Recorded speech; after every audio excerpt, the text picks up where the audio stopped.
Friendship is like a golden thread that ties the heart of all the world. Good evening, respected GTO sir and my friends. Today I choose a topic that is India-China relations. Now, if we talk about the history of India-China, both countries got independence around 1950s, and in 1950s, India and China established their diplomatic relations. That time, that one phrase was very famous, that was not as known as Hindi Chini Bhai Bhai. It was very famous that time. Now let's talk about the culture. Buddhism is the oldest culture which is celebrated in both the countries. And after that, we can say that in 1962 there was our relations was improving in between. In 1962 there was a border conflict when our setback to our relations happens, and in 1965 when China started helping Pakistan in the war. And also we can say that in 1971 also China helped the Pakistan for supplying the ammunition and the other things. And our relation also started improving in 1976 when our Indian embassy set up in the China and Chinese embassy set up in India. So that time our relation again started improving. Now if we talk about the defense, both countries do the exercise hand in hand. To it is a anti-terrorist exercise conducted between both the countries. Thereafter, if we talk about the trade, India and the China trade in 2022 is 135 billion. And also if we talk about the earlier, it was only 3 billion in 1950s. So we can imagine it is 40 times earlier, 40 times bigger than the earlier. So almost we can say that the China is first and second trading partner of India. So this is one thing. Now let's talk about what are the conflict we have and what are the other situations we have. Also we can say that when Prime Minister Rajiv Gandhi visited in China, and also Chinese president meet with Rajiv Gandhi. Both make a strategy to look forward in the cooperation between both the countries, but it's never happened. Now let's talk about what are the conflicts between both the countries are happening.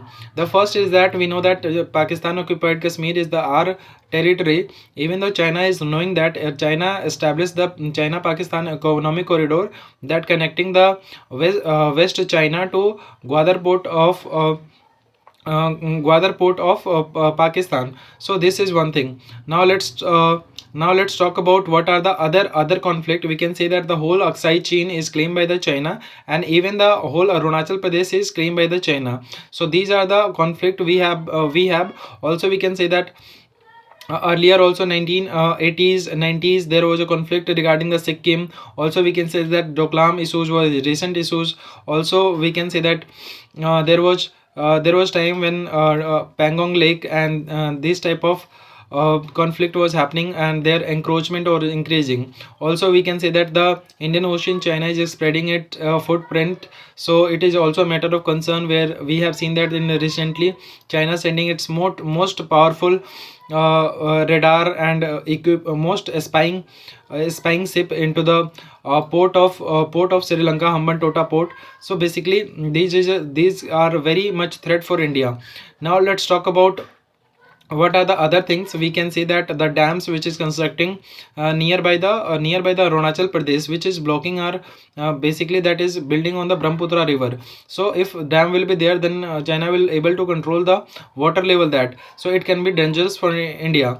Now let's talk about what is the solution of it. In the solution, I would like to say that both countries are the part of BRICS, G20 and SEO. So I think these are the platforms where we can maintain our good relation. We can directly counter Pakistan supporting terrorism, and we also can talk about the anti-terrorism thing.